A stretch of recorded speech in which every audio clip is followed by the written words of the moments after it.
Hanoi, Vietnam, in 1902 had a big rat problem. The French, who were at this time colonial rulers there, wanted to get rid of all those rats in the streets. In order to get rid of them, they came up with the idea to create a bounty program, where you get paid for each rat killed. As a proof that you killed the rat, you had to cut off the tail, bring the tail to the French rulers, and then receive some payment for each tail you bring in.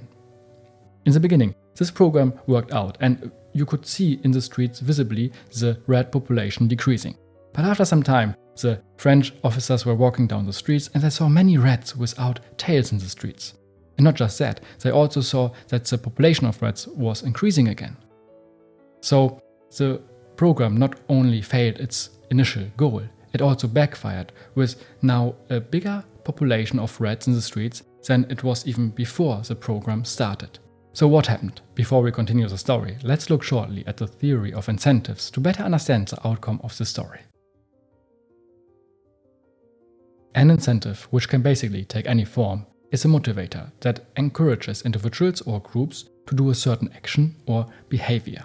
In many cases, it involves rewards and punishments. The basic rule of incentives is you get what you reward for. So, if you have a dumb incentive system, you get dumb outcomes. Now we can connect the theory of incentives with our rat story from before. What happened was that the citizen cut off the tails from the rats, they brought the tails to the French colonial rulers and received the payments. So far so good. But what they didn't tell the French was that they didn't kill the rats in the first place. Instead of killing the rats, they set them free without a tail in the streets again to reproduce. And why would they do something like that? Because when they reproduce, they produce more rats with tails in the future, and that means that they can cut more tails in the future, which means they generate more money. Let's analyze it. The French goal was to get rid of the rats. To kill the rats, they needed to motivate the people in Hanoi to kill them. With a reward, in this case money, they motivated or incentivized the people to do a certain action, in this case killing rats. Makes all sense. But what they didn't account for was that the system was not cheat-proof. By just collecting the tails, they didn't foresee that people could just breed more rats because people do what works, and it worked well to cut the tails and get money for it. The reward of money was more important than the consequence of more rats. We have to be careful of what we reward for. Let's have a look at some more examples in which incentives went wrong, and then at how we can create systems where the incentives create the outcome we want. We as humans are mostly self-serving, and this isn't even the main problem. The main problem is in many areas around us badly designed incentive systems which create an environment where we can be extremely self-serving, by many cases damaging others. In the New York Police Department, they have a simple system. Your pension is based on your pay in your final year. So when anyone reaches the final year, everybody cooperates to give him about 1,000 hours of overtime, and he retires, in some cases after a mere 20 years of service, with his large income. Well, of course, his fellow employees help him cheat the system. In substance, that's what's happened. But the one thing I guarantee you is that nobody has the least sense of shame. They soon get the feeling they're entitled to do it. Everybody did it before. Everybody's doing it now. So they just keep doing it. Now I don't know if it's still like this, but what I know is this is a perfect example of a badly designed incentive system. When we create a system where people can cheat and get even rewarded for cheating, of course people will do that.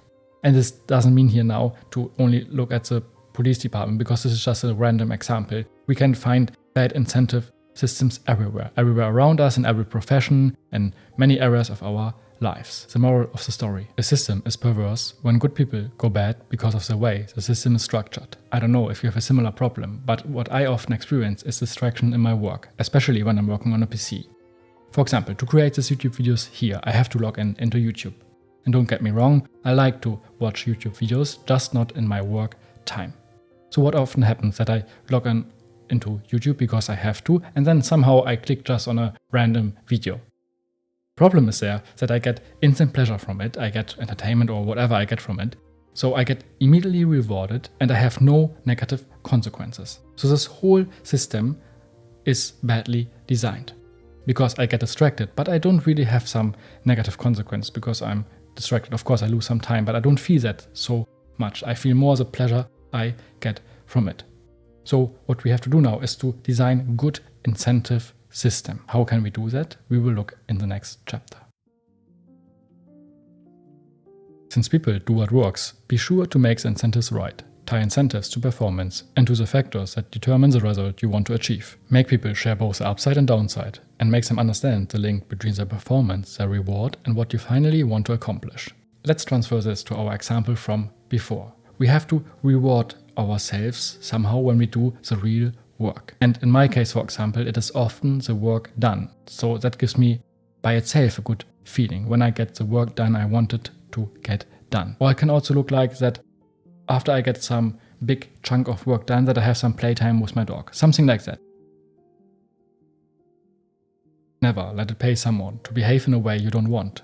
Have systems that make it hard for people to get away with undesirable behavior. Make undesirable behavior costly. The painful consequences of undesirable behavior must outweigh its pleasurable consequences. It is basically to make a system cheat-proof. When someone is stealing, for example, this person gets immediately rewarded for this. And now imagine when this person doesn't even get punishment for this, or doesn't even has a fear of punishment for this. Of course this person will repeat it because it just gets rewarded, it gets positive signals. So by giving the act of stealing some punishment or at least some possible consequences, we keep the system under control. Transferring this again to our example, I can tell you how I do it. The painful consequence of being distracted is to lose valuable time in order to do good work. And this creates some feeling of guilt. And this feeling of guilt, or this possible consequence of feeling guilty by being distracted, leads me often, or is a motivator to work. And maybe this is not for everyone like this, but I hope that you get the main point of this point, to make undesirable behavior painful. A decision is responsible when the man or group that makes it has to answer for it to those who are directly or indirectly affected by it. In my opinion, to have skin in the game is one of the most effective ways to align people with their actions and decisions. Skin in the game is a term coined by Nassim Nicholas Taleb and means basically to be responsible for the up and downside, to have your own skin in the game. Imagine a scenario where a person has no skin in the game. Like someone, for example, can make any action what he or she wants and has no fear of consequences, or is not confronted with any possible negative consequences for their behavior. This would be fatal. Let's transfer this again to our example. In many cases, I would say in our work life, many of us have skin in the game, right? We are affected directly when we not do our work, but when we give all the time into distractions, that we face some negative consequences of not working. But when someone, for example, doesn't has this, or someone wants to create a good incentive system where we really have to make sure that the person faces both the up and downside, we can make this with the topic of opportunity cost. Opportunity cost is basically a concept when you make a decision, let's say in our case, the decision of being distracted, and at this time you lose so many options or opportunities which you could have done with this time, for example. But you don't do it because, or we don't do it because we are being distracted. And this can also, for example, me personally freak me out because I waste so much time on being distracted and I lose all these opportunities, in this case, doing the work itself.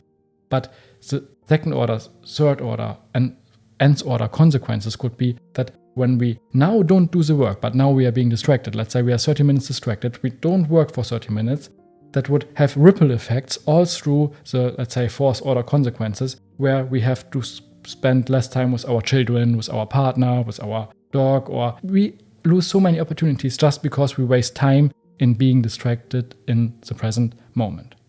So maybe this concept of opportunity cost can help you to also create a system or also a feeling of when we are being distracted that we lose actually a lot of things. We lose many opportunities even in the future, which we otherwise would not lose when we are not distracted. I hope that I could deliver to you the importance of understanding the power of incentives in our humans' actions and behaviors, the importance of designing good systems and the danger of bad incentive systems.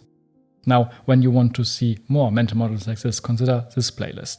When you want to have a video on focusing or how to focus better, consider this playlist. Thank you so much for watching this video. I wish you, as always, a fantastic day. And I want to end this video with some last words by Charlie Munger. Never ever think about something else when you should be thinking about the power of incentives.